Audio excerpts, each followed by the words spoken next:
Assalamualaikum warahmatullahi wabarakatuh.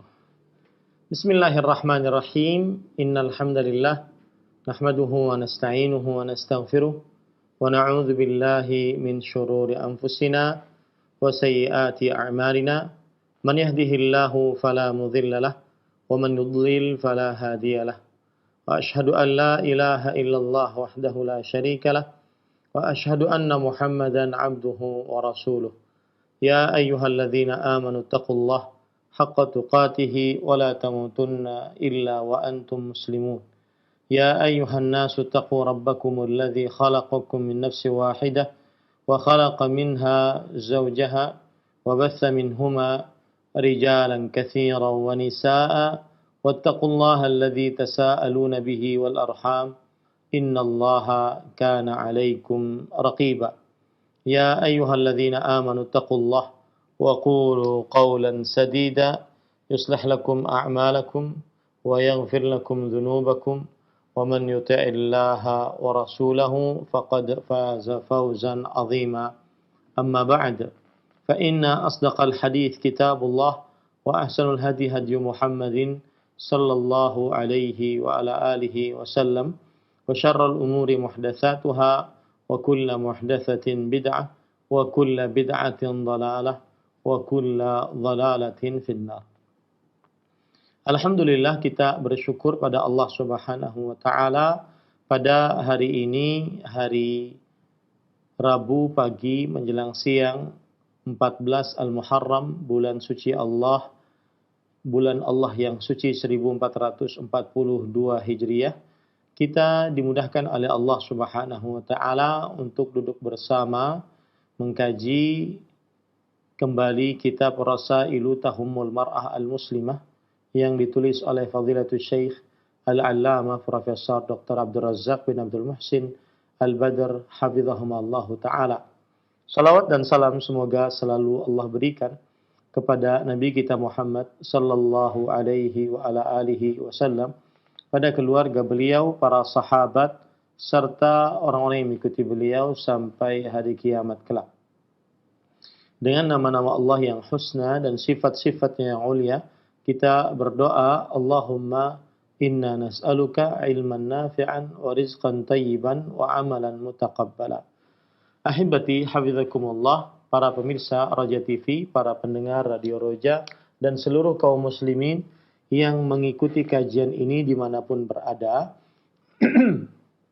Pada kesempatan kali ini kita membahas bab yang baru di dalam risalah yang kedua, Mau'izatun Nisa, nasihat untuk wanita. Dan bab yang baru ini penulis membawakan judul Qararul Mar'ati wa Waqaruha. Qararul Mar'ati wa Qaruha. Yang artinya diamnya seorang perempuan di dalam rumah itu adalah tanda kemuliaannya. Diamnya seorang perempuan di dalam rumah adalah tanda kemuliaannya. Di dalam bab ini penulis akan menjelaskan kepada kita bagaimana seorang wanita muslimah semestinya, sejatinya senantiasa selalu berada di dalam rumah. Karena di luar rumah banyak hal-hal yang menimbulkan bahaya bagi seorang wanita, baik di dalam dirinya, hartanya, ataupun kemaluannya, ataupun kehormatannya. Kemudian di dalam bab ini penulis akan menjelaskan tentang bahwa seorang perempuan semakin dia banyak di rumah, maka dia semakin mulia. Semakin dia banyak di rumah, maka dia akan semakin mulia. Taib, ahibati hafizakumullahu ta'ala. Kita baca apa yang disebutkan oleh penulis. Inna ni'mata alaina ma'asyaral muslimin wal minnata 'azimatun bil hidayati li hadzal din was siratil mustaqim.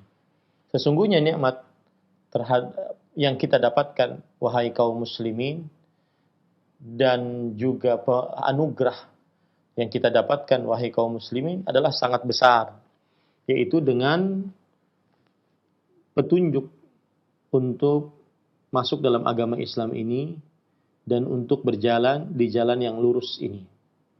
Innahu dinul Allahi tabaraka wa ta'ala alladzi radiyahu li'ibadihi. Karena kenapa termasuk daripada nikmat yang sangat besar, kemudian anugerah yang sangat besar dari Allah Subhanahu wa taala apabila seorang beragama Islam, karena agama Islam ini adalah agama Allah Subhanahu wa taala yang Allah Subhanahu wa taala telah meridainya atas hamba-hambanya. Wala yarda lahum dinan siwa. Dan Allah tidak akan rela bagi para hamba-hambanya agama apapun selain agama Islam. Artinya kalau ada orang mendekatkan diri kepada Allah dengan ajaran selain ajaran Islam yang terakhir yang dibawa oleh Nabi Muhammad SAW, maka tidak akan diterima oleh Allah Subhanahu wa taala. Dalil yang menunjukkan akan hal ini bahwasanya agama Islam adalah nikmat yang sangat besar, kemudian Allah tidak akan menerima dari amalan kecuali dari syariat Islam. Dalil yang menunjukkan akan hal ini adalah surah Al-Maidah ayat 3 dibawakan oleh penulis di sini. Al-yawma akmaltu lakum dinakum wa atmamtu alaikum ni'mati wa raditu lakumul Islam dina. Hari ini kusempurnakan bagi kalian agama kalian dan kuridai bagi kalian Islam sebagai agama, dan kusempurnakan atas kalian nikmatku dan kuridai Islam sebagai agama. Mari kita baca tafsiran dari Imam Ibnu Katsir terhadap ayat ini. Beliau mengatakan,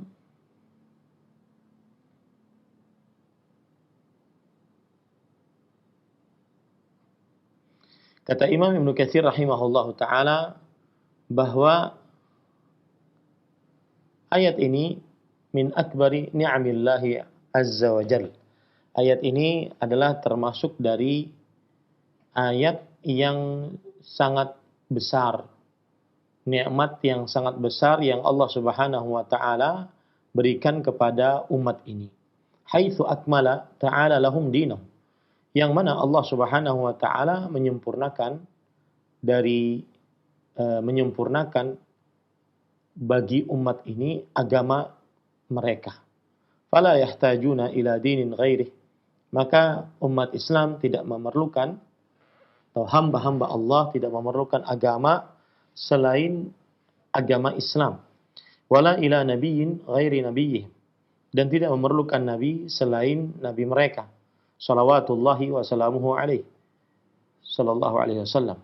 Walihada ja'alahu Allahu khatamal anbiya wa ba'athahu ilal insi wal jin. Oleh sebab itulah Allah Subhanahu wa taala menjadikan nabi kita Muhammad sallallahu alaihi wasallam penutup para nabi. Dan Allah Subhanahu wa taala mengutus Nabi Muhammad sallallahu alaihi wasallam kepada seluruh jin dan manusia. Fala halala illa ma ahallah wala harama illa ma harramah. Tidak ada yang halal kecuali yang Allah Subhanahu wa taala halalkan, dan tidak ada yang haram kecuali yang Allah Subhanahu wa taala haramkan. Wala dina illa ma syarra'ah. Dan tidak ada agama kecuali yang disyariatkan. Nah, ini menunjukkan bahwa termasuk nikmat Allah Subhanahu wa taala yang paling besar terhadap seorang hamba adalah dia diberi petunjuk untuk beragama Islam, untuk berjalan di atas jalan yang lurus ini. Kemudian juga di dalam surat Ali Imran ayat 85 dijelaskan, yang artinya saya bacakan dulu artinya. Wa man yabtaghi ghairal islami dinan falan yuqbala minhu wa huwa fil akhirati minal khasirin. Yang artinya adalah barang siapa yang mencari selain Islam sebagai agama, maka tidak akan diterima darinya dan dia di akhirat termasuk orang-orang yang merugi. Kemudian penulis mengatakan innahud din alladzi aslahallahu bihil aqaida wal a'mala wal akhlaq. Sesungguhnya agama Islam itu adalah agama yang Allah Subhanahu wa taala memperbaiki dengannya keyakinan yang salah, yang menyimpang, amal perbuatan yang salah, yang menyimpang, dan akhlak budi pekerti yang salah, yang menyimpang. Wa aslaha bihi zahiral mar'i wa batinah. Dan Allah Subhanahu wa taala memperbaiki dengan agama ini keadaan lahiriah seseorang ataupun keadaan hati seseorang. Jadi Islam itu paket lengkap. Baik dia berkaitan dengan akidah, ibadah, muamalah, adab dan akhlak. Semuanya sudah diatur sedemikian rupa sebaik mungkin oleh syariat Islam. Islam itu paket lengkap, baik dia mengatur urusan yang berkaitan dengan anggota tubuh ataupun yang mengatur berkaitan dengan perasaan manusia. Ya, perasaan manusia. Taib. Kemudian penulis mengatakan, wa zayyanahu bi jamali hadzal din wa kamalihi. Dan Allah Subhanahu wa taala menghiasi seseorang dengan kebagusan agama ini dan kesempurnaan agama ini. Apabila seseorang melakukan apa saja yang berkaitan dengan syariat Islam, baik itu dalam perkara keyakinan hati atau pengabdian diri kepada Allah Subhanahu wa taala ataupun muamalah hubungan sosial ataupun juga adab dan akhlak, maka niscaya dirinya akan indah. Karena agama ini adalah indah. Niscaya dirinya akan baik karena agama ini adalah sempurna. Innahu ad-din alladzi man tamassaka bihi aflaha wa najah. Sesungguhnya dia adalah agama yang siapa saja berpegang teguh dengannya, maka dia pasti beruntung dan pasti juga sukses. Wa man tarakahu tarahhalat anhu al-aqidatus salimah wal a'malul qawimah wal akhlaqul fadilah an-nabilah. Dan barang siapa yang meninggalkan syariat Islam ini, ajaran Rasulullah sallallahu alaihi wasallam ini, maka akan hilang darinya akidah yang benar, amal-amal yang lurus, akhlak-akhlak yang mulia, yang luhur. Innahuddin al-qawim was-siratul mustaqim alladzi la falaha wa la sa'adata lil ibadi fi dunyahum wa ukhrahum illa bitahqiqihi wal qiyam bihi. Sesungguhnya dia adalah agama yang lurus dan jalan yang lurus. Tidak ada keberuntungan apapun, tidak ada kebahagiaan apapun untuk seorang hamba di dunia dan di akhiratnya, kecuali dengan melaksanakan syariat Islam dan merealisasikannya dalam kehidupan sehari-hari. Wasidqu syi'aruhu. Kejujuran adalah syiar dari agama Islam. Wal haqqu madaruhu. Kebenaran adalah yang merupakan poros dari agama Islam. Wal adlu qiwamuhu. Keadilan adalah tiangnya. Wal rahmatu ruhuhu. Kasih sayang adalah ruhnya, ruh agama ini. Wal khairu qarinuhu. Dan kebaikan adalah teman dekat dari agama ini. Was salahu wal islahu ghayatuhu wa qasduhu. Dan kebaikan serta memperbaiki adalah tujuannya dan maksudnya. Fama a'zama hadzal din. Maka alangkah agungnya agama ini. Wa ma ajallan ni'mata 'alaina bih. Dan sungguh besar nikmat Allah Subhanahu wa taala yang Allah telah berikan kepada kita tentang agama ini. Fal nahmadillah rabbana ala an hadana li hadzal din wa an ja'alana min ahli wal nas'aluhu tabaraka wa ta'ala ats-tsabata 'alaihi ila al-mamat. Maka hendaknya kita memuji Allah Subhanahu wa taala Rabb kita yang telah memberikan petunjuk kepada kita dan yang telah menjadikan kita termasuk daripada orang-orang yang beragama Islam, dan kita memohon kepada Allah Subhanahu wa taala untuk tetap di atasnya sampai wafat menjemput kita. Ini muqaddimah yang disebutkan oleh Fadilatul Syekh Al-Allamah Abdul Razzaq bin Abdul Muhsin Al-Badr hafizahumullah taala. Kemudian beliau mengatakan, "Walaqad jaa'a hadzal din al-qawim bi hidayatihi al-'azimah wa tawjihatihi as-sadidah muslihan lil 'ibad muhaqqiqan lil falah qati'an lidabiril fitani wal fasad." Dan telah datang agama ini yang lurus, agama yang lurus ini dengan petunjuk-petunjuknya yang agung dan bimbingannya yang benar, memperbaiki para hamba, menegakkan, merealisasikan kebaikan, dan memutuskan segala macam godaan-godaan yang menghantarkan kepada kehancuran. Ya. Jadi seakan-akan penulis ingin menegaskan kepada kita salah satu nikmat Allah yang terbesar kita beragama Islam. Karena agama Islam ini memperbaiki seluruh aspek kehidupan manusia. Lahiriahnya, batiniyahnya diperbaiki. Akidahnya, ibadahnya, muamalahnya, adab dan akhlaknya diperbaiki dengan menjalankan syariat agama ini. Kemudian juga Beliau ingin menjelaskan kepada kita bahwasanya Islam dengan segala macam syariatnya, dengan segala macam hukum-hukumnya, ini adalah apabila seseorang mengamalkannya, maka dia akan senantiasa selalu berjalan di atas yang benar, di jalan yang benar. Kemudian dengan berjalan di jalan yang benar tersebut, maka dia akan beruntung. Itu pasti. Tidak ada syariat Islam yang menyengsarakan manusia. Tidak ada syariat Islam yang membuat manusia rusak, hancur. Tidak ada. Bahkan yang ada adalah syariat Islam menjaga seseorang dari kegentingan-kegentingan yang menghantarkan kepada kehancuran seseorang di dunia dan di akhiratnya. Nah, kemudian beliau mengatakan, wa inna min tadabiril ad-din al-'azima wa tawjihatihi al-mubarak tilka at-tawjihat allati ja'at fi kitabillahi jalla wa 'ala wa sunnati nabiyhi alaihi salatu wassalam mukhtassatan bil mar'atil muslimah.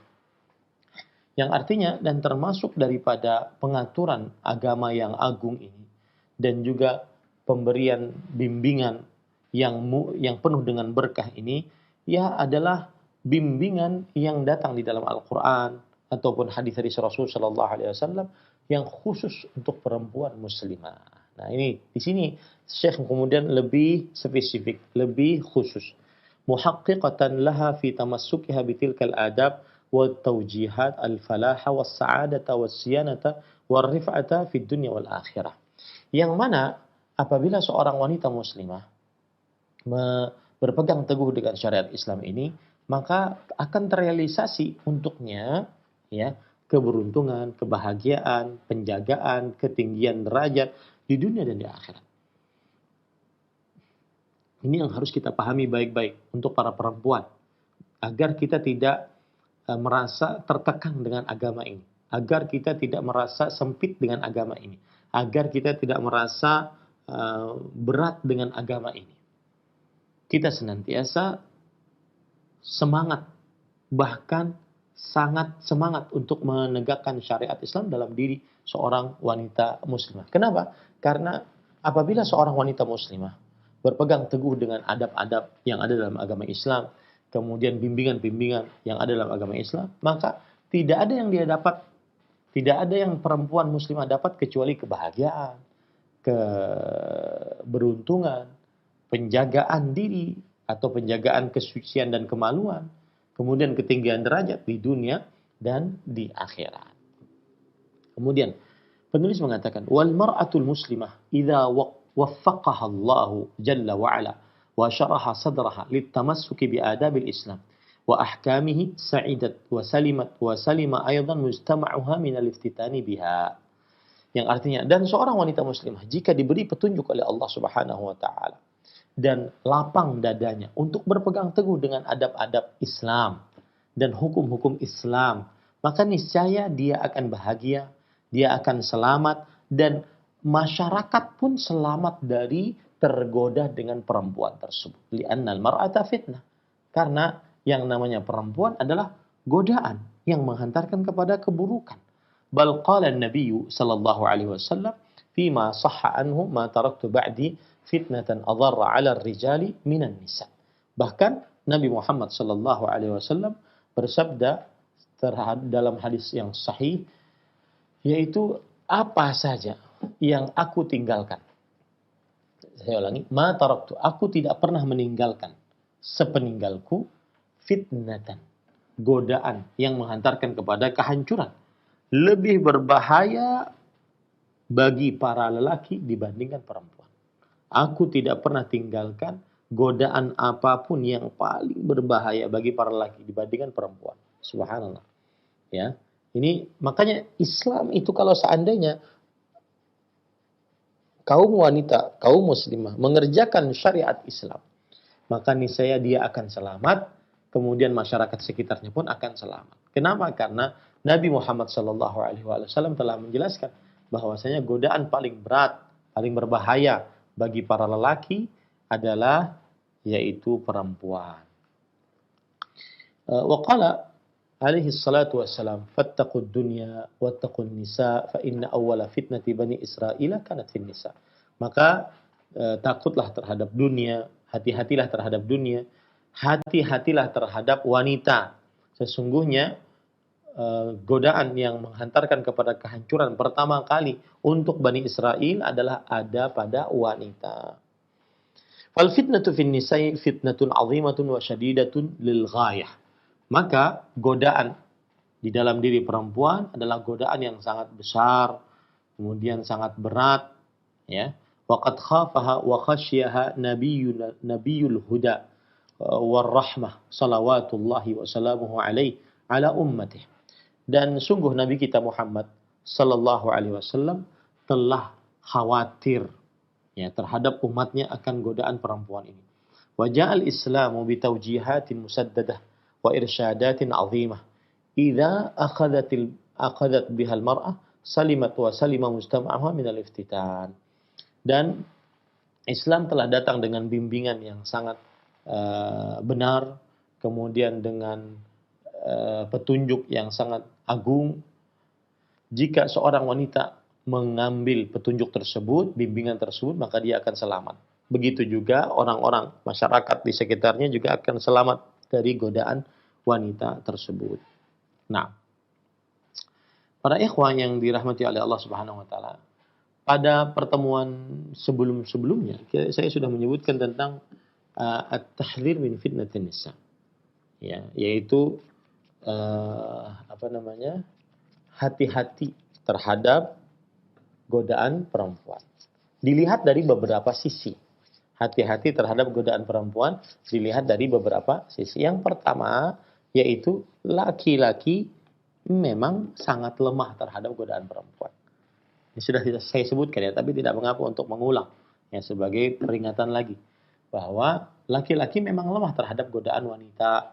Siapapun laki-lakinya. Mau dia orang kaya, orang miskin, pejabat, rakyat jelata, orang berilmu, orang bodoh, ya, ahli agama, ahli maksiat, siapapun orangnya. Maka para ikhwan yang dirahmati oleh Allah Subhanahu wa taala, laki-laki sangat lemah di hadapan perempuan, godaan perempuan. Kemudian yang kedua, bahaya dan sebagai laki-laki harus berhati-hati terhadap godaan wanita, yaitu karena syaitan tidak akan pernah putus asa dari menggunakan godaan wanita untuk menyimpangkan manusia dari jalan Allah Subhanahu wa taala. Kalau seandainya syaitan berputus asa dari mengganggu manusia dengan cara macam-macam, maka dia tidak akan pernah putus asa mengganggu manusia dari perempuan. Dia tidak akan pernah putus asa mengganggu manusia dari perempuan. Kemudian yang ketiga adalah bahwa para ikhwan yang dirahmati oleh Allah Subhanahu wa taala, bahwa dari mulai semenjak dahulu memang godaan wanita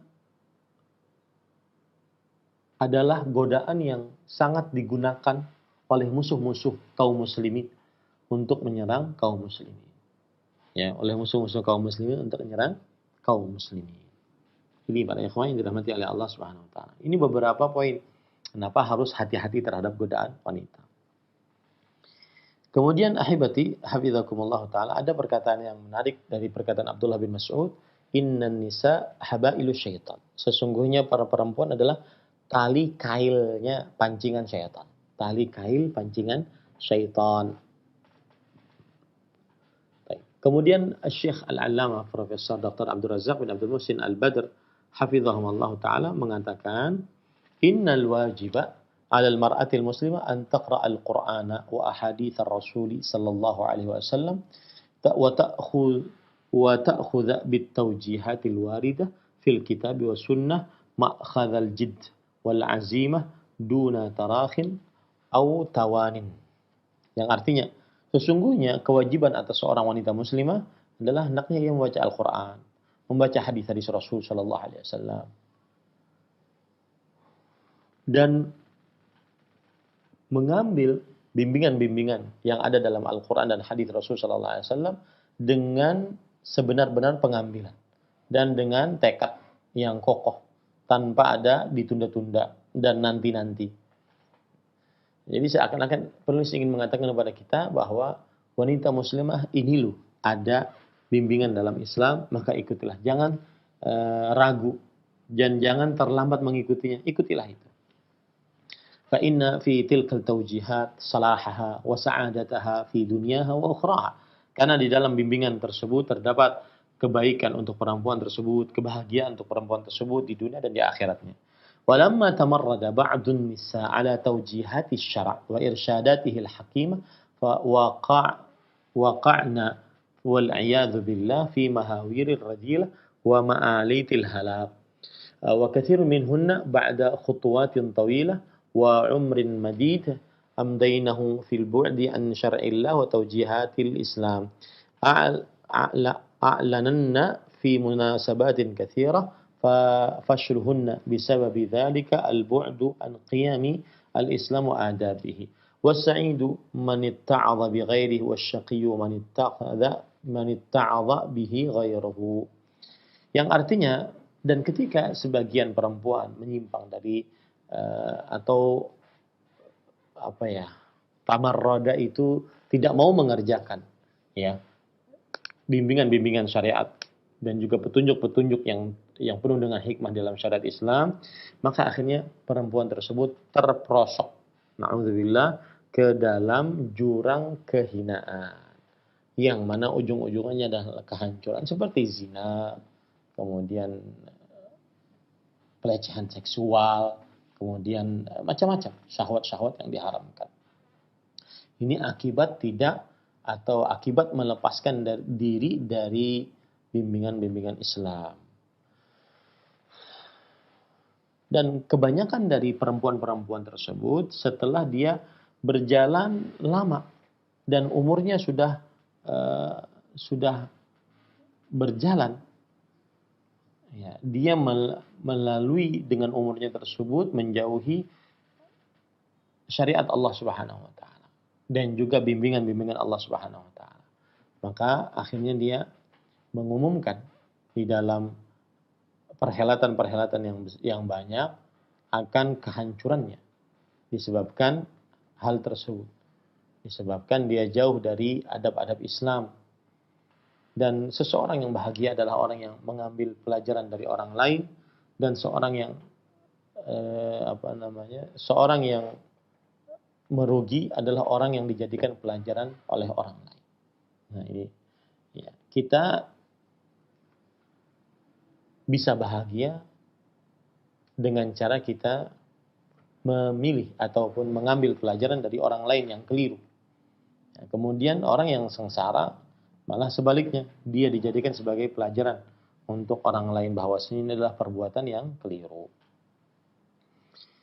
Nah, jadi Syekh dalam paragraf ini ingin mengatakan kepada kita bahwa kewajiban seorang muslim hendaklah dia mengamalkan syariat Islam dan jangan ada kata-kata terlambat, menunda-nunda, nanti, dan seterusnya. Kemudian penulis mengatakan, Innal muslimata indama tata'ammalu fi adabil Islam wa tawjihatihi laha la tara anha takbilun laha wa taqyidun li hurriyatiha kama yaz'umu khusumul Islam wa i'madud din. بل إن توجيهات الإسلام للمرأة المسلمة توجيهات تكفل للمرأة الحياة النبيلة والعيش الهنيئة بعيدا عن أنظار الفتن ومسالك الانحلال والانحراف والفساد. وعندما تأخذ المرأة بتعاليم الإسلام تعيش حياة الوقار والكمال والجمال والعفة. والحديث في بيان هذه التوجيهات yatul lakin linaqifa ma'a tawjihatil azim. Perhatikan baik-baik, sesungguhnya wanita muslimah apabila dia memperhatikan adab-adab Islam dan bimbingan-bimbingan Islam untuk para perempuan, maka ini jangan sampai dia menganggap ini adalah pemberian kesulitan oleh Islam terhadap wanita muslimah.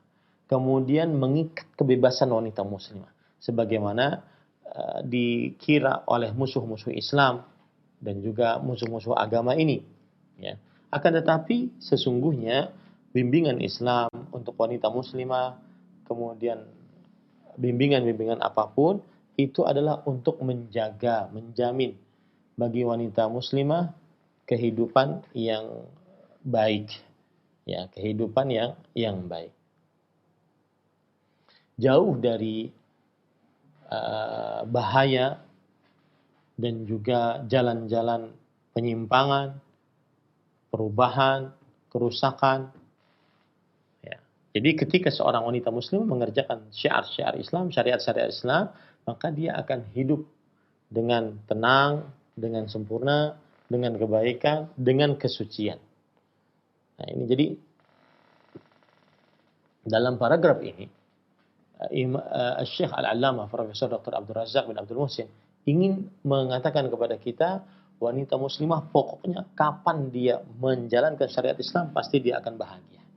Kapan dia jauh dari syariat Islam pasti dia akan sengsara. Nah, itu inti. Nah, sekarang penulis menyebutkan beberapa bimbingan Islam agar perempuan terjaga kesuciannya, kemaluannya, kemuliaannya, dan seterusnya.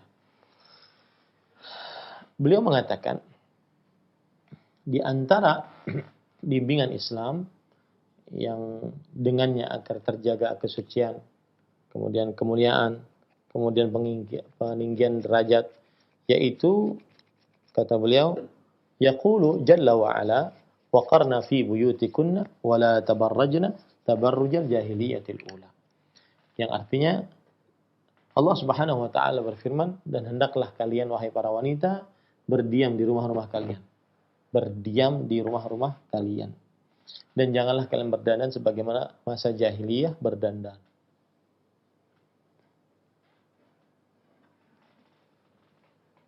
Kata kata Syekh Al-Allamah Profesor Dr. Abdul Razak bin Abdul Muhsin Al-Badr hafizahumullah taala, wa fi qira'ah wa qirna. Di dalam bacaan yang lain yang masyhur juga, bukan waqarna tetapi waqirna. Silahkan para pendengar, para pemirsa membuka surah Al-Ahzab ayat 33. Itu yang saya maksud, waqarna fi buyutikunna wala tabarrujna tabarrujal jahiliyatil ula. Kata penulis bahwasanya di dalam salah satu bacaan yang juga sahih waqirna. Waqirna.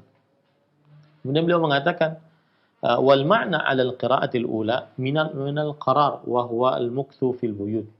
Dan makna dari bacaan yang pertama waqarna adalah dia diam di rumah masing-masing. Wa adamul khuruj illa li hajah wa darurah mulihah.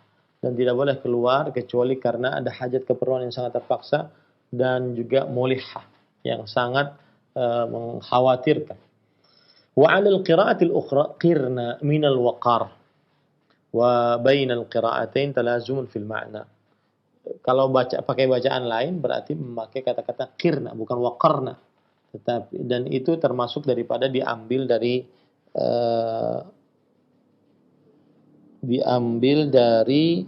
kata-kata waqar, ya, kata-kata waqar yaitu berdiam. Dan di antara dua bacaan ini baik waqarna waqirna dua-duanya ada semacam keterkaitan, ya. Fa innal mar'ah idza qarrat fi baitiha. Seorang perempuan apabila dia diam di dalam rumahnya, tahaqqaqa lahal waqar, maka akan terrealisasi untuknya perbandingan. Terrealisasi untuknya perbandingan. Terrealisasi untuknya kemuliaan maksud saya untuk para perempuan tersebut. Bainama idza kanat kharrajah wallajah fa inna hadzal khuruj al-wuluj wa 'adam al-qarar fil buyut yufdi biha ila al-bu'di 'anil waqar wa hululi adad dzalika mahalla. Tetapi kalau seandainya seorang perempuan tersebut dia suka keluar rumah, suka jalan-jalan, ya, maka sesungguhnya keluarnya rumah ini, jalan-jalannya dan tidak tetapnya dalam rumahnya ini menjauhkan seorang hamba dari sifat kemuliaan dan menghadapkan kepada seorang hamba yaitu sifat perbandingan. Sifat perbandingan. Artinya perempuan yang tidak melaksanakan syariat Islam, maka pada saat itu dia akan bukan mendapatkan al-waqar kemuliaan, malah kebalikannya. Itu namanya perbandingan.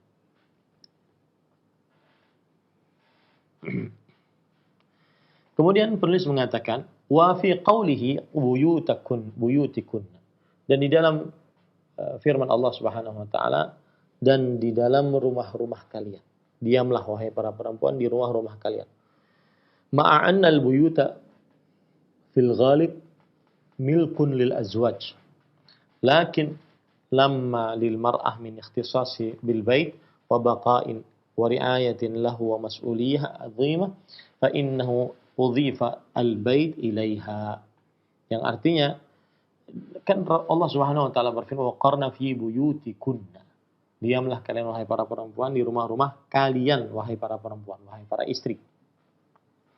Kemudian kata Syekh, padahal kan rumah kebanyakan itu milik suami. Kenapa dikatakan di sini rumah para istri? Ya. Maka jawabannya adalah karena seorang wanita muslimah dia mempunyai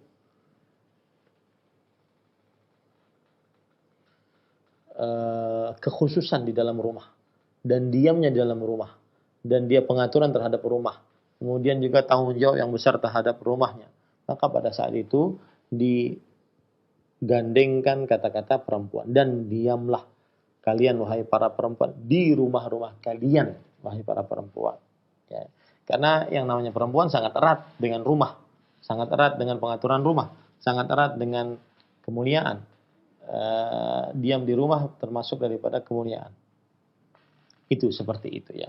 Para ikhwan yang dirahmati oleh Allah Subhanahu wa taala. Makanya dikatakan buyutakunna atau buyutikunna, rumah-rumah kalian wahai para perempuan. Ya. Nah. Kemudian wala tabarrajna tabarrujal jahiliyatil ula. Allah berfirman, dan janganlah kalian berdandan sebagaimana wanita jahiliyah generasi pertama berdandan.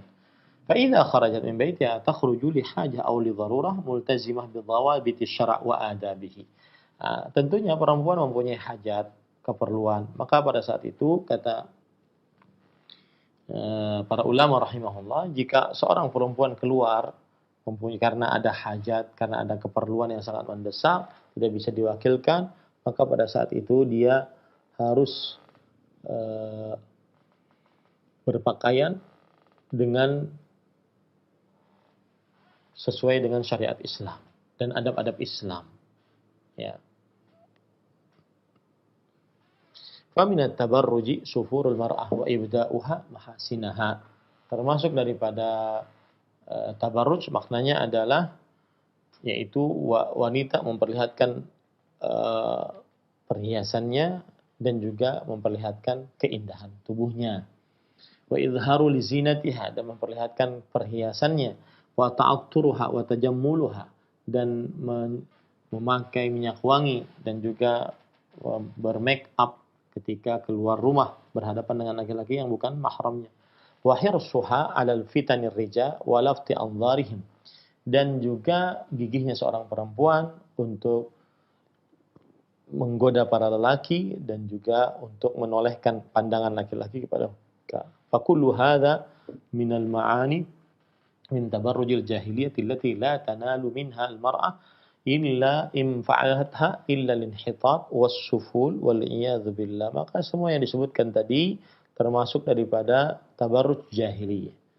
Terlalu berlebih-lebihan di dalam masa jahiliyah yang la tanalu minha al-mar'ah. Seorang wanita muslimah tidak akan mendapatkannya kecuali kerendahan, kerugian, kehinaan, dan seterusnya.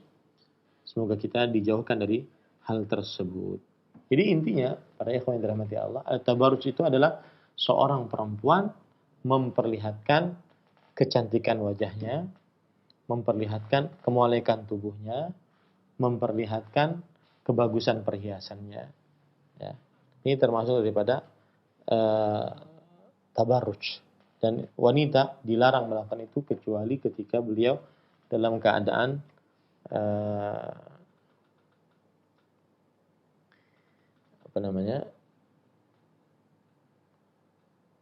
dan wanita tidak boleh melakukan itu kecuali perempuan tersebut dalam keadaan di hadapan suaminya, ya. Tidak boleh dia memakai minyak wangi, Tidak boleh dia memperlihatkan kecantikannya, tidak boleh dia memperlihatkan kemolekan tubuhnya, kebagusan pakaiannya, dan semisalnya.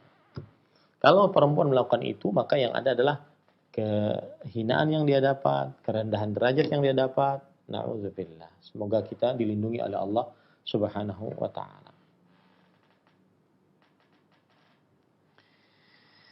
Naam. Kemudian penulis mengatakan, "Tsumma hadhihi al-mar'atul karimah al-masfunah allati qarrat fi baitiha ta'ti at-tawjihat ila ar-rajul an yar'a karamataha wa an yahfaza laha fadilataha wa an la yakuna hunaka ikhtilatun baina ar-rijali wan-nisa aw khalwatun baina al-mar'ati al-ajnabiyyah lima yatarattabu 'ala dzalika min fitanin wa adrar." Yang artinya, kemudian wanita mulia yang terjaga ini, yang dia diam di dalam rumahnya, maka datang kepada para lelaki berupa bimbingan-bimbingan agar menjaga kemuliaan perempuan seperti ini dan agar menjaga keutamaannya menjadi seorang wanita muslimah, dan jangan sampai dia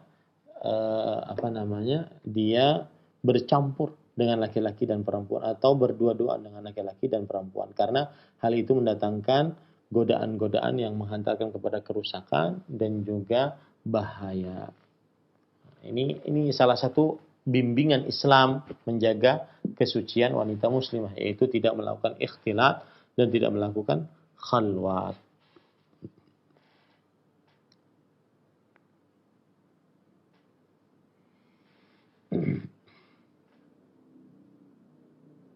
Baik. Kemudian penulis mengatakan, an fafis sahihain an Uqbah bin Amir radhiyallahu an an-nabiy sallallahu alaihi wasallam qala iyyakum wad-dukhul 'ala an-nisa. Jauhi oleh kalian masuk ke tempat-tempat wanita. Ya.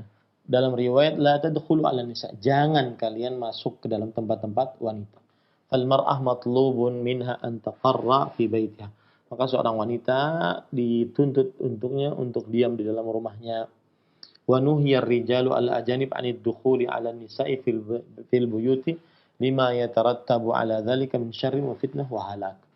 Dan dilarang bagi para laki yang asing yang tidak ada hubungan darah untuk masuk menemui tempat-tempat perempuan di dalam rumahnya, karena hal itu akan menimbulkan keburukan, kemudian godaan yang sangat menghantarkan kepada kehancuran, kemudian juga kebinasaan. Lalu ada seorang lelaki dari kaum Ansar bertanya, "Ya Rasulullah, afara'aital hamu?" Wahai Rasulullah sallallahu alaihi wasallam, apa pendapat engkau tentang hamu? Kemudian Rasulullah SAW menjawab, "Wal hamu ay al-ahma aqaribuz zauj. Ada abahu wa abna'ahu ka akhihi wa ammihi wa khalihi wa ibnu ammihi wa ibnu khalihi." Yang artinya hamu adalah yaitu kerabatnya suami selain bapak dan anak. Karena yang namanya bapak mertua itu adalah mahram, anak tiri itu adalah mahram. Seperti saudara laki-lakinya, kemudian saudara bapak yaitu paman, kemudian juga bibinya, kemudian anak bibinya, kemudian anak bibi dari perempuan, ya, saudara bapak yang perempuan mempunyai anak. Itu namanya anak bibi dari perempuan. Karena Nabi Muhammad SAW bersabda, "Alhamu al-maut." Kematian itu adalah alhamu al-maut. Lelaki atau kerabat suami itu adalah kebinasaan. Lelaki atau kerabat suami adalah kebinasaan. Taib. Kemudian penulis mengatakan, "Wal naqif ma'a hadha at-tanbih wa az-zajril 'azim, alhamu al-maut." Dan kita coba perhatikan terhadap peringatan yang keras ini dan juga teguran yang tegas ini, bahwa kerabat suami adalah kebinasaan. Kerabat suami bagi istri adalah mendatangkan kebinasaan. Alhamu huwa alladhi huwa qaribu zawj min akhin wa amin wa ibn amin wa khalin wa ibn khal. Beliau mengatakan alhamu adalah kerabatnya suami, baik itu saudara, baik itu paman, anak paman, bibi, anak bibi, ya. Sebagaimana sabda Rasul sallallahu alaihi wasallam, alhamu al-maut. kerabat suami adalah kematian, kebinasaan. Fakaifa birrijal adani al-bu'ada 'anil mar'ah wa man laysa lahum biha qarabah wala bujuziha atau wala bazujiha. Yang artinya kalau seandainya kerabat suami itu seperti itu tidak boleh masuk ke dalam tempat-tempat perempuan, tempat-tempat istri kita, maka bagaimana dengan laki-laki yang asing yang jauh dari para perempuan, dari perempuan tersebut dan tidak ada hubungan sama sekali kekerabatan dengan perempuan tersebut, maka ini akan tambah parah nanti kalau seandainya terjadi ikhtilat, bercampur laki-laki perempuan tanpa ada batas. Kemudian penulis mengatakan alhamu al-maut. Wa fi ta'birihi alaihi salatu wasallam bil maut tanbihun ila anna al-ikhlal bi adab al-islam wa wasaya al-idham la yusilu biman akhalla biha illa ila al-maut wal halakah. Na'am. قد يكون هذا المخل بآداب الإسلام يمشي على قدميه ويأكل ويشرب ويتحدث ولكنه في الحقيقة ميت لأن الفضيلة والعفة والشرف والkaramah matat indahu falam yakun min ahliha. Yang artinya beliau mengatakan ketika Nabi Muhammad SAW mengatakan alhamu al-maut, kerabat suami adalah kematian. Ini menunjukkan peringatan bahwa siapa yang terlepas dari adab-adab Islam, kemudian dia tidak melaksanakan syiar-syiar Islam, maka tidak ada lain kecuali kehancuran, kebinasaan baginya. Ya, kehancuran, kebinasaan baginya. Dan ini adalah bagi orang yang melepaskan diri dari syariat Islam. Ya, dia masih bisa makan, minum, berjalan, bergaul, tetapi dia sebenarnya adalah orang yang mayit. Ya, kenapa? Karena Rasulullah SAW tadi mengatakan alhamu al-mayyit, kerabat suami adalah kematian. Nah, maka mungkin orang ini sholat, mungkin orang ini berjalan, makan, minum, ya. Tetapi ketika dia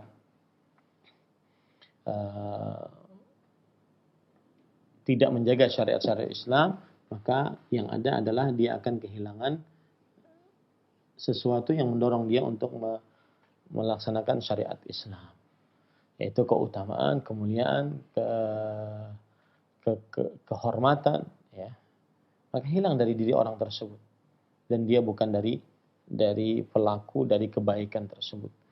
Ini apabila seorang wanita muslimah dia membiarkan laki-laki masuk ke dalam rumahnya, masuk ke dalam tempatnya tanpa ada hijab, tanpa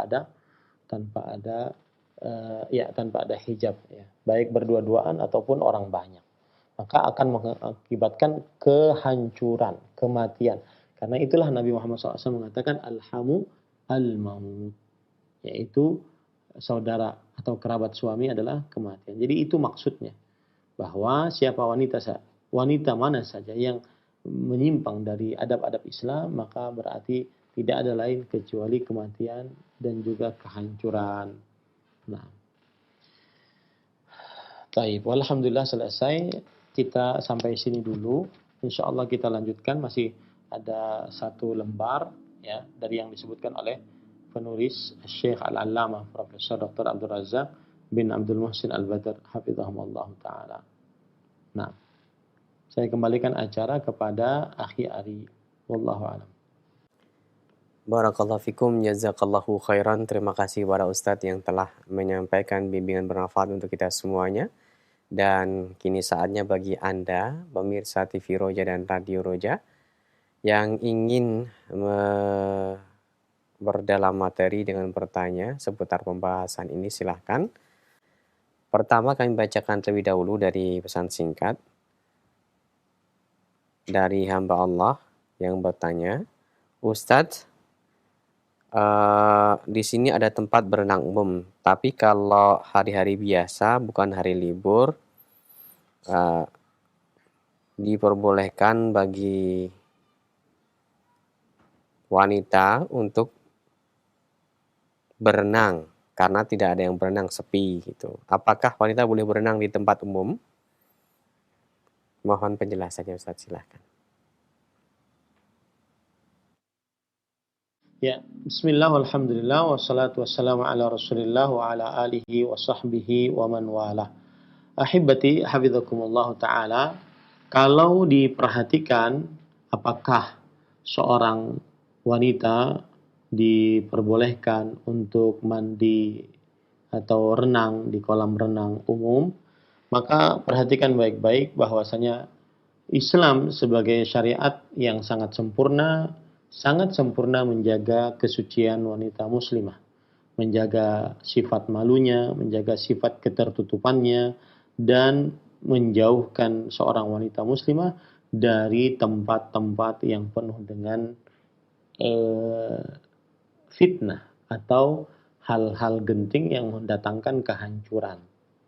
Dan Islam memerintahkan agar seorang wanita muslimah berdiam diri di dalam rumahnya, tidak keluar kecuali karena ada hajat keperluan, dan hendaknya dia menjaga kesuciannya dan juga menjaga kemuliaannya, ya. Maka seorang wanita muslimah apabila dia keluar ke tempat pemandian umum, kemudian tempat-tempat renang umum, ini termasuk yang harus dijauhi, sangat-sangat harus dijauhi, karena di dalamnya terdapat kemungkaran dan juga kerusakan, ya, kemungkaran dan juga kerusakan. Dan apabila seorang wanita muslimah masuk ke dalam tempat-tempat renang umum yang di dalamnya ada laki-laki dan perempuan, maka ini adalah kemungkaran yang agung, kemungkaran yang besar. Sebagaimana hadis riwayat Imam Abu Daud dan Imam Tirmidzi dari Abi Al-Malih Al-Hudhali bahwa anna nisa'an min ahli Hims atau min ahli Syam dakhala ala Aisyah. Ada beberapa perempuan dari penduduk kota Hims di Suriah dan juga penduduk kota Syam, mereka menemui Aisyah radhiyallahu anha. Lalu Aisyah radhiyallahu anha berkata, "Antunna allati yadkhulna nisa'ukunna al-hammamat?" Kaliankah wanita-wanita yang mana wanitanya masuk ke dalam tempat-tempat pemandian umum? Rasulullah sallallahu alaihi wasallam bersabda, "Ma min imra'atin tad'u thiyabaha fi ghairi baiti zawjiha illa hatakat sitra bainaha wa baina rabbiha." Tidaklah seorang wanita meletakkan pakaiannya di selain rumah suaminya kecuali dia telah merusak penutup antara dia dengan Allah Subhanahu wa taala. Dan juga berdasarkan hadis riwayat Imam Tirmidzi dari Jabir radhiyallahu an, Nabi Muhammad sallallahu alaihi wasallam bersabda, "Man kana yu'minu billahi wal yawmil akhir fala yudkhil halilatahu al-hammam." Barang siapa yang beriman kepada Allah dan hari akhir, maka janganlah dia memasukkan istrinya ke dalam hammam, tempat pemandian umum. Dan yang dimaksud dengan hammam di sini adalah pada zaman dahulu yaitu tempat pemandian umum, ya, yang mana semua orang bisa masuk ke dalamnya. Dan sebab kenapa seorang perempuan dilarang masuk ke dalam tempat pemandian umum tersebut, karena di dalamnya pasti terdapat pembukaan aurat, kemudian melihat kepada yang haram, kemudian banyak godaan-godaan yang menghantarkan kepada kerusakan dan kehancuran, ya. Dan itu waktu itu tempat pemandian umum ini tidak tercampur antara laki-laki dan perempuan. Bagaimana kalau zaman sekarang tercampur? Ya, bagaimana kalau zaman sekarang tercampur? Maka lebih lagi diharamkan. Itu kalau seandainya tempat pemandiannya khusus saja diharamkan, ya, oleh syariat Islam. Apalagi sampai tempat pemandian umum yang tercampur antara laki-laki dan perempuan. Saya akan bacakan fatwa dari fatwa panitia tetap untuk riset ilmiah dan fatwa kerajaan Arab Saudi. Sibahatul rijali wan nisa'i ma'an thumma musafahatu ba'dihim ba'dha ba'da sibah munkarun 'azim la yajuzu fi'luhu wa yajibu al-inkaru 'ala man fa'alah wa 'ala al-hakim mana'ahum min dhalik. Yang artinya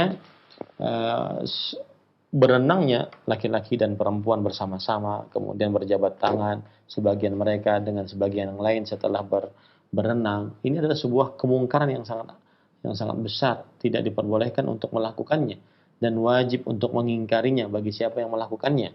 Dan pemerintah hendaklah melarang akan hal tersebut, ya, akan hal tersebut. Baik. Tetapi jika kalau seandainya kolam-kolam renang tersebut khusus untuk para perempuan saja, tidak boleh masuk kecuali para perempuan, dan juga para ikhwan yang dirahmati oleh Allah Subhanahu wa taala,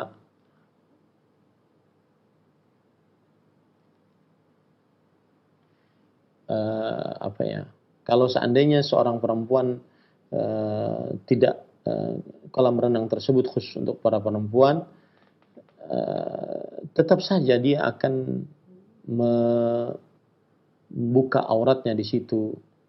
Kemudian apalagi di zaman sekarang ini banyak sekali cara-cara orang mengintip dengan CCTV, dengan kamera dan semisalnya. Susah untuk seseorang lepas dari itu. Kalau seandainya benar-benar tertutup, maka dipersilahkan. Tapi kalau seandainya tidak tertutup, maka lebih baik dijauhi. Ya, para ikhwan yang dirahmati oleh Allah Subhanahu wa taala, karena sangat-sangat rentan ya seorang wanita muslimah masuk ke dalam tempat kolam renang yang umum. Lebih baik dia mungkin membuat kolam renang sendiri di rumahnya, ya, walaupun kecil akan tetapi dia benar-benar terjaga. Wallahu a'lam. Nah, Barakallahu fikum, jazakallahu khairan. Terima kasih para ustadz yang telah membimbing dan menyampaikan jawaban bermanfaat. Berikutnya kami bacakan kembali dari pesan singkat.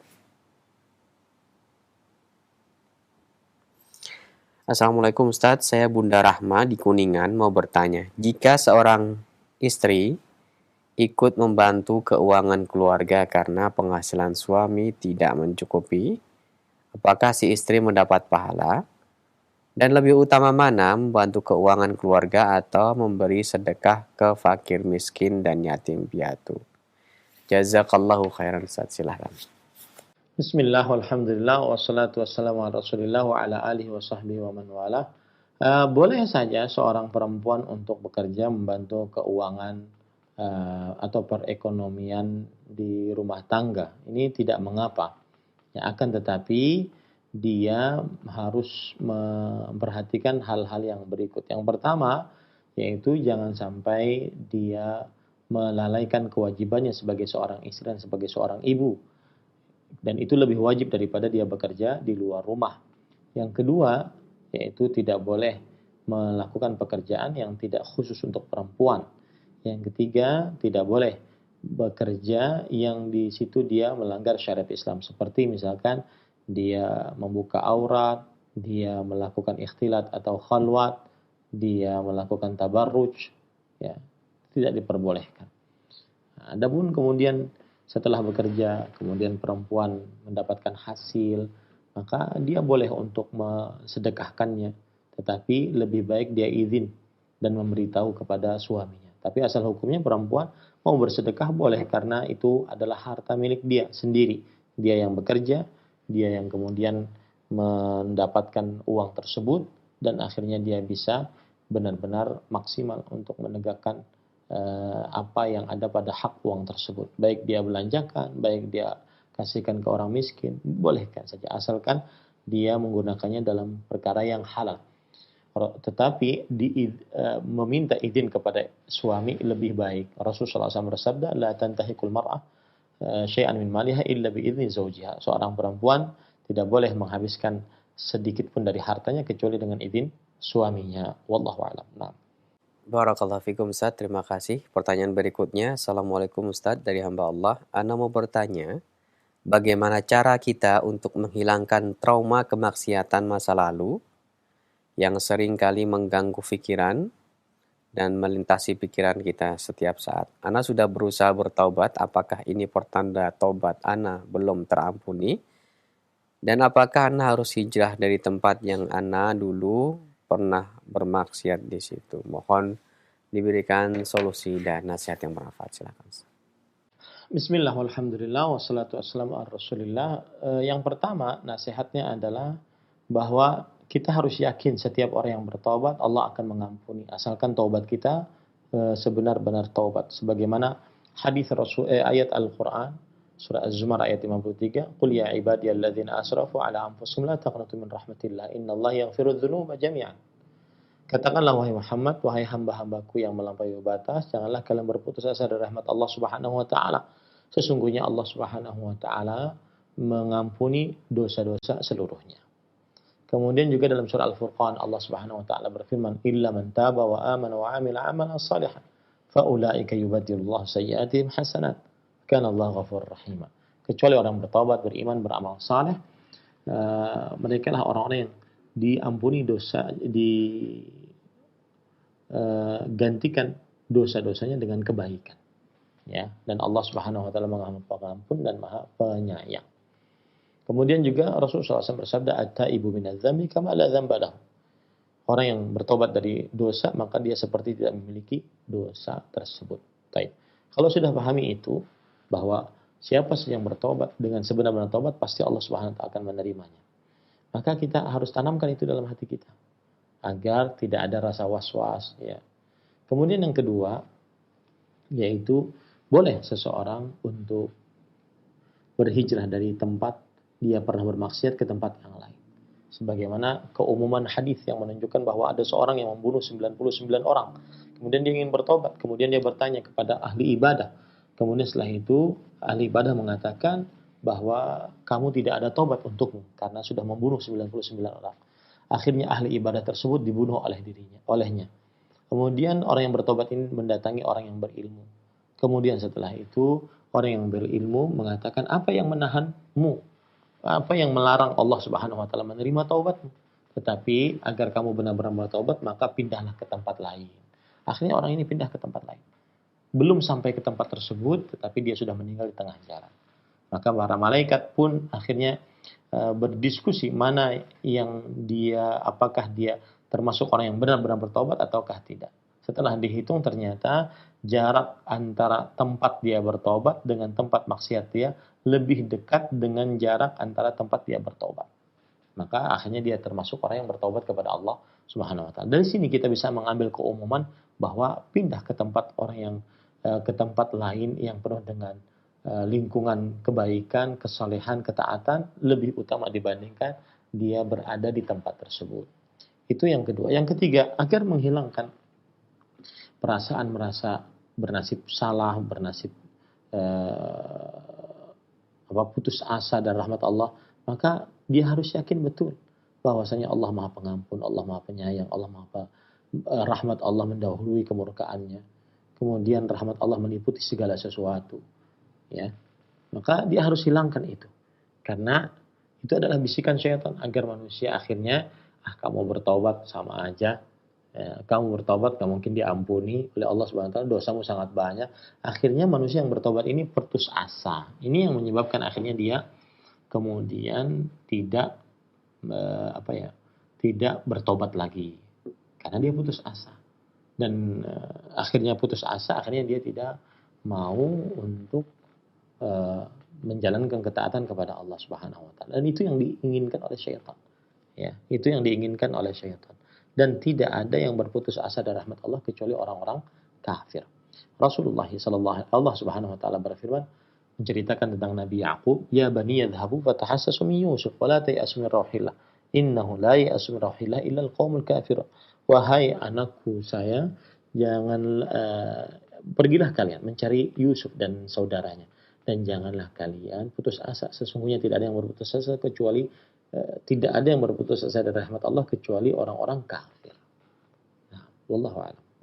Barakallahu fikum, jazakallahu khairan. Terima kasih para ustadz yang telah menyampaikan pembahasan jawaban yang bermanfaat. Dan selanjutnya kami berikan kesempatan bagi Anda yang bertanya via telepon. Silahkan. Halo. Halo, Assalamualaikum. Waalaikumsalam. Dikecilkan terlebih dahulu volume. Dengan hamba Allah di Tangerang. Ya, volume televisinya dikecilkan dulu. Mohon maaf. Ya, Assalamualaikum. Assalamualaikum Pak Ustadz. Waalaikumsalam. Ana mau bertanya. Ini kalau misalnya Ana kan ada rencana nih warga di RT pada mau jalan-jalan ke pantai. Di pantai itu kan di tempat terbuka Pak Ustadz.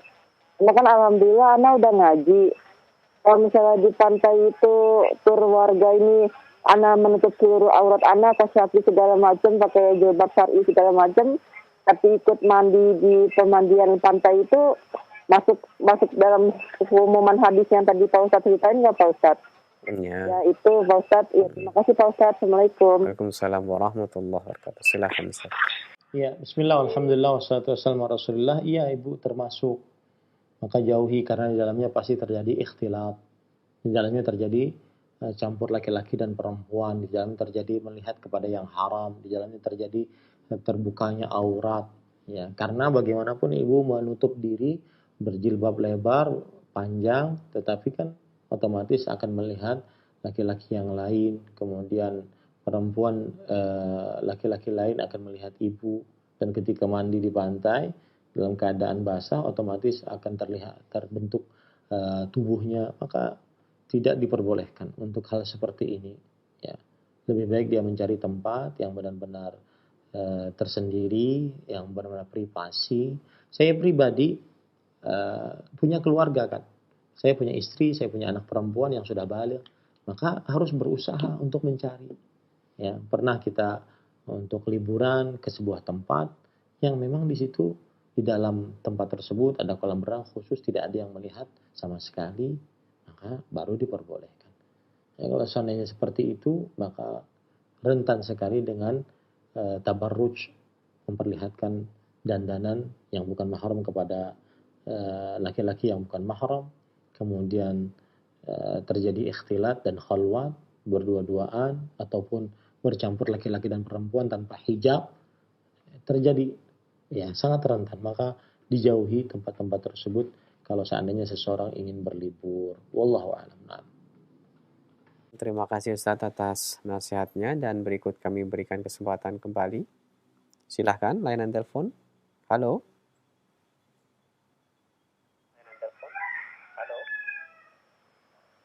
Halo.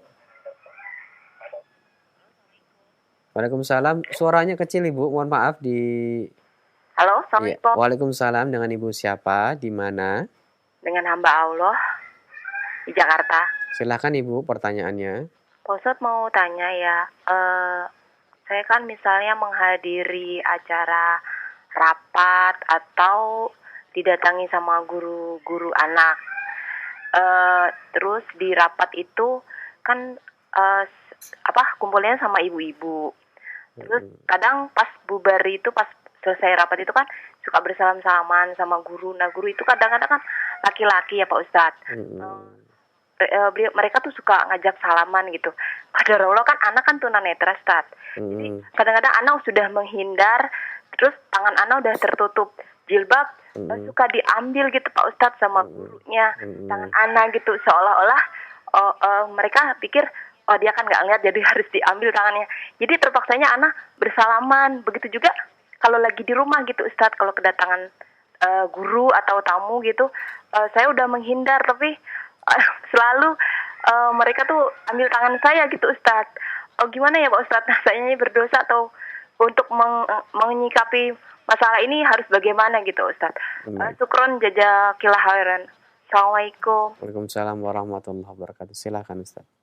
Waalaikumsalam warahmatullahi wabarakatuh. Jazakumullahu khairan Ibu atas pertanyaannya. Semoga kita senantiasa dirahmati oleh Allah di dunia dan di akhirat. Dan saya ingin memberikan sebuah apresiasi kepada seorang yang diuji oleh Allah Subhanahu wa taala dengan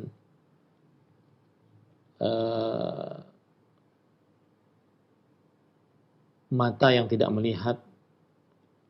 Maka Allah Subhanahu wa taala pernah, Rasulullah sallallahu alaihi wasallam pernah bersabda dalam hadis sahih, "Idza ubtulitu 'abdi bihabibatayhi fasabara 'awadtuhu minhuma al-jannah yuridu 'ainaihi." Hadis riwayat Bukhari. Dari Anas bin Malik radhiyallahu anhu, beliau berkata, aku mendengar Rasulullah sallallahu alaihi wasallam bersabda, jika aku uji hambaku dengan diambil dua kesayangannya, maka kemudian ia bersabar, maka aku akan gantikan untuknya dari dua kesayangannya tersebut surganya Allah Subhanahu wa taala. Dan yang maksud dengan diambil dua kesayangannya adalah dua matanya. Maka saya memberikan apresiasi kepada siapa saja yang diuji oleh Allah Subhanahu wa taala dalam keadaan saat ini tunanetra baik dari lahir ataupun karena sakit, maka bersabarlah. Karena Anda merupakan pilihan-pilihan Allah Subhanahu wa taala.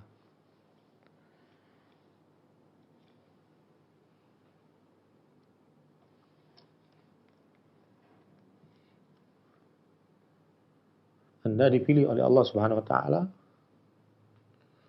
untuk menjadi penghuni surganya Allah Subhanahu wa taala jika Anda bersabar atas ujian ini. Dan Allah ketika memilih seseorang, Allah tahu dan Maha tahu bahwa hamba tersebut sanggup untuk menimbang ujian ini. Sebagai pengalaman, saya ingin bercerita bahwa saya pernah di Jakarta waktu kunjungan dakwah, kemudian diajak berdakwah di hadapan para tunanetra. Kemudian waktu itu ada permintaan dari panitia agar mengingatkan kepada para ikhwah tunanetra ini untuk tidak meninggalkan sholat karena saking sibuknya bekerja, baik itu memijat atau yang semisalnya. Maka kemudian ketika saya bercerita bahwa salah satu dahsyatnya sholat adalah as-salatu nur. Sholat itu cahaya. Dan cahaya sangat diperlukan kelak saat berjalan di atas sirat di hari kiamat. Yang mana sirat itu keadaannya adalah tahidhun mazillah, penuh becek dan menggelincirkan. Ahaddu minas sayf adaqqu minas sya'r. Lebih tajam daripada pedang, lebih tipis daripada rambut. Wa fi hafataihi kalalib. Dan di samping-samping sirat ada besi-besi bengkok pengait. Diperintahkan untuk mengait orang-orang yang diperintahkan untuk dikait sesuai dengan amal. Kemudian dia gelap. Maka pada saat itu dibutuhkan cahaya untuk berjalan di atas sirat. Maka ketika saya ucapkan seperti itu, sebagian besar peserta kajian yang semuanya tunanetra mengatakan, wah, itu mah sudah biasa Ustaz, kita setiap hari begitu. Subhanallah. Saya benar-benar takjub dengan orang-orang yang sabar, diuji oleh Allah Subhanahu wa taala, dicabut kenikmatan dua matanya untuk melihat. Pantas memang Allah Subhanahu wa taala menjanjikan bagi mereka surga. Maka saya nasihati untuk yang bisa melihat, gunakan matamu untuk ketaatan kepada Allah. Dan saya menasihati untuk yang tidak bisa melihat, bersabarlah atas ujian Allah, karena surga menunggumu. Tersenyumlah ketika kawan-kawan jamaah pengajian tunanetra tersebut saya ceritakan, mereka semuanya tertawa. Itu mas setiap hari Ustadz kita lakukan. Subhanallah. Begitu bersabarnya, begitu tegarnya. Dan ini juga pertanyaan membuat saya terenyuh. Karena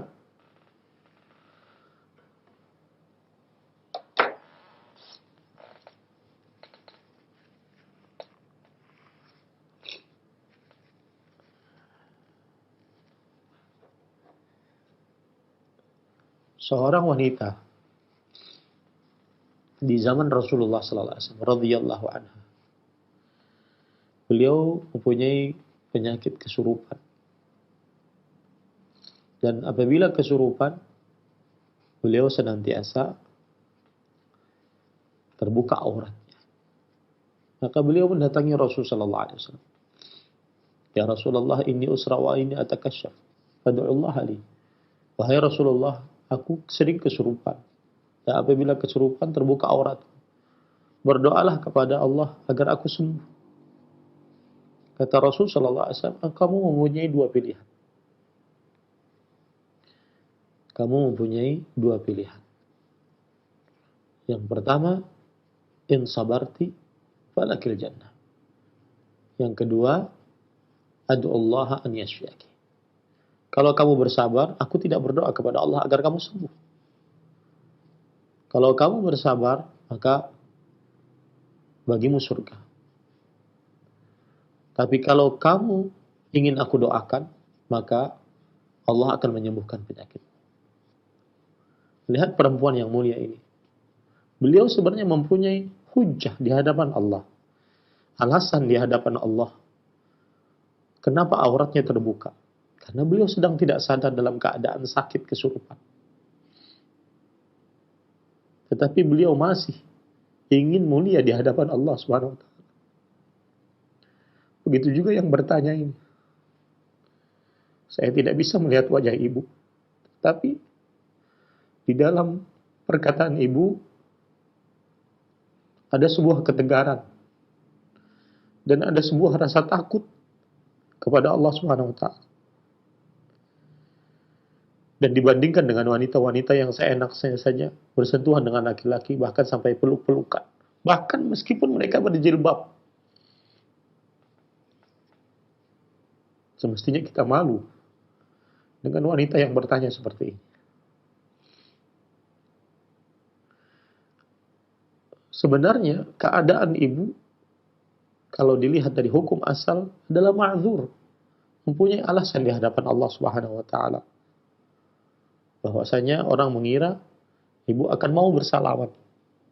Dan orang mengira karena ibu tunanetra, orang mengira ibu tidak melihat, akhirnya ibu tidak bersalaman. Maka diambillah tangan agar bisa bersalaman. Ini kan berarti ma'zur. La yukallifullah nafsan illa usaha. Allah tidak membebani seseorang kecuali sesuai dengan kemampuan. Inna Allah tajawaza li an ummati al-khata' wa nisyan wa mastukrihu alaih. Allah telah memaafkan untukku atas umatku sebuah kekeliruan, kemudian kelupaan, dan apa yang dipaksakan untuknya. Ibu masuk ke dalam kekeliruan dan paksaan. Ibu tidak tahu. Punya uzur di hadapan Allah Subhanahu wa taala. Akan tetapi pertanyaan ini membuat seseorang wanita lebih mulia. Semestinya wanita-wanita yang sehat, yang sempurna penglihatannya, lebih malu kalau seandainya dia sesuka hatinya untuk berjabat tangan dengan laki-laki yang bukan mahramnya. Mudah-mudahan keimanan ini senantiasa ibu bawa sampai akhir hayat. Adapun, jadi kalau seandainya ditanya apa hukumnya, maka kita katakan ma'zur. Kita tidak sengaja, kita tidak tahu, dia mengambil tangan kita begitu saja. Tetapi solusinya mungkin adalah ketika berhadapan dengan laki-laki yang bukan mahram, kemudian ingin berjabat tangan, maka kita ucapkan dengan jujur, mohon maaf Pak, saya tidak melihat dan saya tidak berjabat tangan dengan laki-laki yang bukan mahram saya. Jadi itu lebih baik agar ibu juga terjaga. Dan Rasul sallallahu alaihi wasallam bersabda dalam hadis dari sahabat Nabi Al-Ma'di Karib radhiyallahu anhu, "La an yut'ana fi ra'si ahadikum bi makhitin min hadid, khairun lahu min an yamassa imra'atan la tahillu lahu." Sungguh seseorang ditancapkan paku dari besi di kepalanya lebih baik daripada dia bersentuhan dengan perempuan yang tidak halal untuknya. Maka saya katakan kepada ibu yang bertanya, hani'an lagi, selamat bu. Mudah-mudahan ibu tetap sabar, ibu tetap kokoh istiqamah menjalankan agama Islam sampai akhir hayat. Dan semoga surganya ibu menunggu ibu. Wallahu a'lam. Sallallahu alaihi wa sallam. Alhamdulillahirabbil alamin.